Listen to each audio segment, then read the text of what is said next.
বারাসাতের ৩৫ নম্বর ওয়ার্ড উন্নয়ন কমিটির হাত ধরে অনুষ্ঠিত হলো মাতৃভাষা দিবস। উপস্থিত ছিলেন মন্ত্রী থেকে বিশিষ্টজনেরা।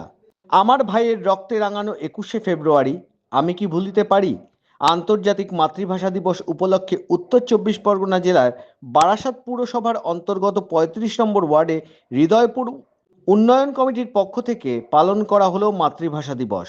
পাশাপাশি এদিন ঈশ্বরচন্দ্র বিদ্যাসাগরের মূর্তি উদ্বোধন করা হয়।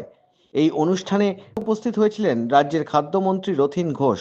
এছাড়া উপস্থিত ছিলেন একাধিক বিশিষ্ট ব্যক্তিরা। মাতৃভাষা দিবস উপলক্ষে আমরা প্রতি বছর ২১শে ফেব্রুয়ারি আসলে আর বিদ্যাসাগরের জন্মদিন মৃত্যুদিন আসলে সেই দিনটাও ভালো করে পালন করতে হবে এবং বিদ্যাসাগরের এই মূর্তির পাশাপাশি এই জায়গাটাকেও একটা পরিচ্ছন্ন রাখা। কারণ আমাদের ঘরের ছেলেমেয়েরা তো এখন লেখাপড়া করতে যায়, কিউরিসিটি থেকেও অনেকে জানতে চেষ্টা করে, বাবা মাকে জিজ্ঞেস করে এটা কার মূর্তি।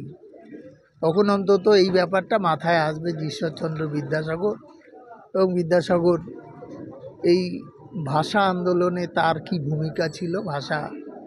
তিনি বই লিখেছিলেন যার মধ্য দিয়ে আমরা মাতৃভাষাকে আহরণ করি, সেইটা মনে পড়বে। এবং আমার মনে হয় যে এই ধরনের কাজকর্ম যেসব জনপ্রতিনিধি নাগরিকদের নিয়ে করে তাদের একটা সংস্কৃতি আছে, একটা মন আছে যে ভালো জিনিসকে এলাকায় প্রতিষ্ঠিত করা।